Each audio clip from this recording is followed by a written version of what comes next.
അസ്സലാമു അലൈക്കും വറഹ്മത്തുള്ളാഹി വബറകാതുഹു. പ്രിയമുള്ളവരെ, ഞാനൊരു ചോദ്യം ചോദിക്കട്ടെ.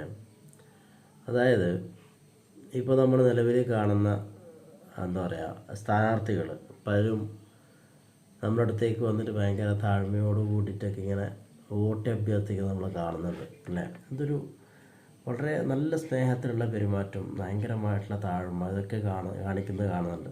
എന്തിനാ? വോട്ട് കിട്ടാൻ വേണ്ടിയിട്ടാണ്. അല്ലേ?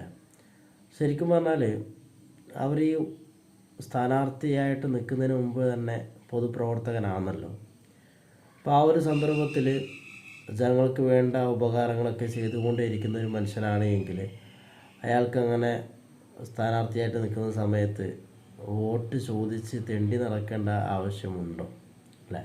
ചിന്തിച്ച് നോക്കിയേ. എന്നെ ജയിപ്പിക്കണം പ്ലീസ്, നമുക്ക് നാടിനെ ഭയങ്കര വികസിപ്പിക്കാനുണ്ട് എന്ന രീതിയിലൊക്കെ പറഞ്ഞിട്ട് വോട്ട് ചോയ്സ് നടക്കേണ്ട ആവശ്യമുണ്ടോ? അല്ലെങ്കിൽ ഭയങ്കരമായിട്ട് താഴ്മയോട് കൂടിയൊക്കെ സംസാരിക്കേണ്ട ആവശ്യമുണ്ടോ?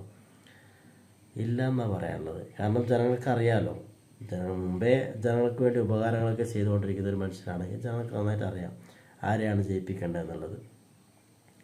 പിന്നെ ജസ്റ്റ് ഇങ്ങനെ പറയുമെങ്കിൽ അറിയാമല്ലോ, നമ്മളെ ചിഹ്നം അറിയാമല്ലോ എന്ന രീതിയിലൊക്കെ ഒന്ന് ഉണർത്തി കൊടുക്കുക മാത്രമല്ലാതെ എല്ലാവരെയും പോയിട്ട് ഭയങ്കര താഴ്മയോട് കൂടിയിട്ട് എന്നെ ജയിപ്പിക്കണം എന്ന രീതിയിലൊക്കെയുള്ള ഭയങ്കര താഴ്മയോട് കൂടിയുള്ള സംസാരത്തിൻ്റെ ആവശ്യം ആ ഒരു സ്ഥാനാർത്ഥിക്ക് വരില്ല എന്നുള്ളതാണ്.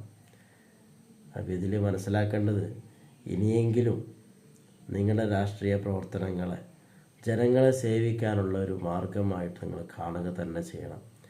ജനങ്ങൾ നിങ്ങൾക്ക് നൽകുന്ന ഓരോ വോട്ടും നിങ്ങളിലുള്ള പൂർണ്ണമായ വിശ്വാസത്തിൻ്റെ പേരിലാണ്. ഒരിക്കലും ആ ഒരു വിശ്വാസത്തെ നിങ്ങൾ എന്ത് ചെയ്യരുത്, കളങ്കപ്പെടുത്തരുത്, അല്ലെങ്കിൽ വിശ്വാസം ഇല്ലാതാക്കുന്നൊരു പ്രവർത്തനം നമ്മുടെ ഭാഗത്തുണ്ടാവരുത്. തീർച്ചയായിട്ടും ഒരു മുസ്ലിമിനെ സംബന്ധിച്ചിടത്തോളമാണെങ്കിൽ അവരൊരിക്കലും ആ വിഷയത്തിലൊക്കെ ചതിക്കുക എന്നൊരു പ്രയോഗം ജനങ്ങളുടെ മേൽ നടത്തുകയാണെങ്കിൽ നാളെ ആഖിറത്തിൽ, പരലോകത്ത് അല്ലാഹു സുബ്ഹാനഹു വ തആല അവനെ പിടികൂടുക തന്നെ ചെയ്യുന്നതാണ്.